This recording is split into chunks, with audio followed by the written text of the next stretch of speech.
കോഴിക്കോട് കൊയിലാണ്ടിയിൽ നിർമ്മാണ പ്രവൃത്തിക്കിടെ പാലം തകർന്നതിൽ അന്വേഷണത്തിന് നിർദ്ദേശം നൽകി മന്ത്രി P A Muhammad Riyas. Project ഡയറക്ടറോട് അന്വേഷിച്ച് റിപ്പോർട്ട് നൽകാൻ മന്ത്രി ആവശ്യപ്പെട്ടു. തോരായിക്കടവ് പാലത്തിന്റെ ഒരു ഭാഗമാണ് നിർമ്മാണത്തിനിടെ തകർന്നത്. വി എസ് രഞ്ജിത്ത് നമുക്കൊപ്പം. വി എസ് രഞ്ജിത്ത്, മന്ത്രി ഇടപെട്ടിരിക്കുകയാണ്. ഈ കരാറുകാരൻ ഈ കരാർ പ്രവൃത്തി ഏറ്റെടുത്ത് തോരായിക്കടവ് പാലം നിർമ്മിക്കുന്നതിനിടയിൽ വലിയ വീഴ്ചയുണ്ടായെന്നാണ് നാട്ടുകാരടക്കം പറയുന്നത്. ഇപ്പോൾ മന്ത്രിയുടെ ഇടപെടൽ എങ്ങനെയാണ്? സുജിത്, തീർച്ചയായും ഈ പാലത്തിന്റെ നിർമ്മാണ പ്രവൃത്തിക്കിടെ പാലം തകർന്നു വീണ സംഭവം റിപ്പോർട്ടർ ടിവിയാണ് ആദ്യം വാർത്ത കൊടുക്കുന്നത്. അതുമായി ബന്ധപ്പെട്ട് ഈ വാർത്ത കണ്ട ഉടൻ തന്നെ മന്ത്രി ഇപ്പോൾ ആ വിഷയത്തിൽ ഇടപെട്ടിരിക്കുകയാണ്. നമുക്കറിയാം, TMR കൺസ്ട്രക്ഷൻ കമ്പനിയാണ് ഈ കരാർ ഏറ്റെടുത്തത്. ആ കമ്പനിക്കെതിരെ അന്വേഷണത്തിന് ഉത്തരവിട്ടിട്ടുണ്ട്. മന്ത്രി അല്പം മുമ്പാണ് അന്വേഷണത്തിന് നിർദ്ദേശം കൊടുത്തത്.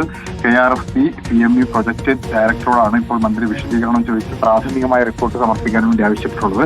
ഈ പ്രാഥമിക റിപ്പോർട്ട് കിട്ടിയ ശേഷം വിശദമായ അന്വേഷണത്തിന് ഉത്തരവിടും. സ്വാഭാവികമായിട്ടും വിശദമായ അന്വേഷണ റിപ്പോർട്ടിന്റെ അടിസ്ഥാനത്തിലായിരിക്കും ഈ കരാർ കമ്പനിക്കെതിരെ നടപടിയെടുക്കണമെന്ന കാര്യത്തിൽ തീരുമാനമെടുക്കുക. ഇക്കാര്യത്തിൽ PWD നേരിട്ട് നിർമ്മിക്കുന്ന പാലമല്ലേ? കൃത്യമായി PWD ഇതിനായി ഏർപ്പെടുത്തിയ ആളുകൾ അവരും ഇക്കാര്യത്തിൽ വിശദീകരണം നൽകേണ്ടി വരില്ലേ?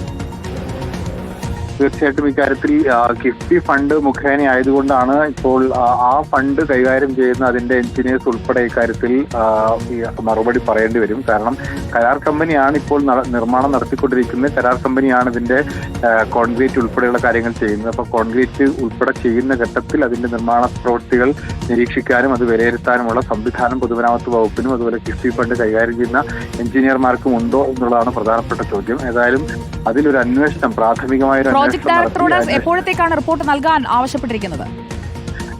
24 മണിക്കൂറിനകമാണ്. പ്രാഥമിക റിപ്പോർട്ട് ആയതുകൊണ്ട് ഏറ്റവും വേഗത്തിൽ പ്രാഥമിക റിപ്പോർട്ട് നൽകാനും അതിനുശേഷം ഡീറ്റെയിൽഡ് ആയിട്ടൊരു അന്വേഷണ റിപ്പോർട്ടും ആവശ്യപ്പെട്ടിട്ടുണ്ട്. പ്രാഥമിക റിപ്പോർട്ട് ഒരു പക്ഷേ ഇന്ന് രാത്രി തന്നെ നൽകും.